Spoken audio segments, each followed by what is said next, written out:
ফাবিআইয়ি আলাই রাব্বিকুমা তুকাজ্জিবান। এটা পবিত্র কোরআনে সূরা রহমানের একটা আয়াত, এবং সূরা রহমানে এটা বেশ কয়েকটা আয়াত আছে সেম কথাটা বলতে পারবার।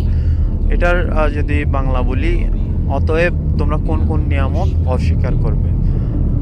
একটু ডিটেলসে বললে আপনার, এটা হচ্ছে মানুষ এবং জিন জাতিকে উদ্দেশ্য করে আমাদের আল্লাহ এই কথাটা বলছে যে পৃথিবীতে যতগুলো নিয়ামত আছে এগুলোর মানে কিভাবে অস্বীকার করবে। তো তার মধ্যে একটা হচ্ছে এই আকাশের রোদটা।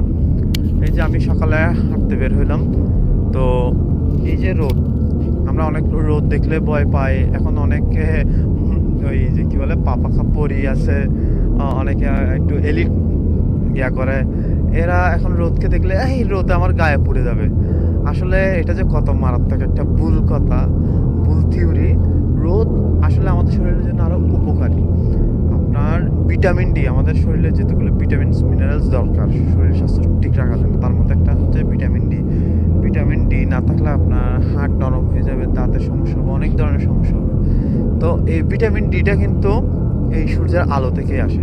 আপনি যদি ডেলি মোটামুটি 20 মিনিট আধা ঘন্টা এই ধরনের রোদে থাকেন, তাহলে এই ভিটামিন ডিটা সূর্য থেকে আপনার শরীরে ঢুকবে।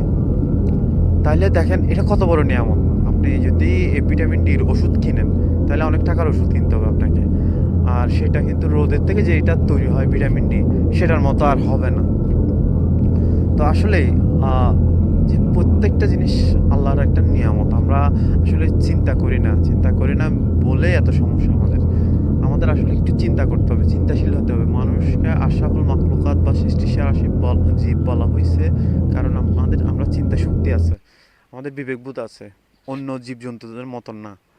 তো এতটুকু বলা ছিল। আসসালামু আলাইকুম।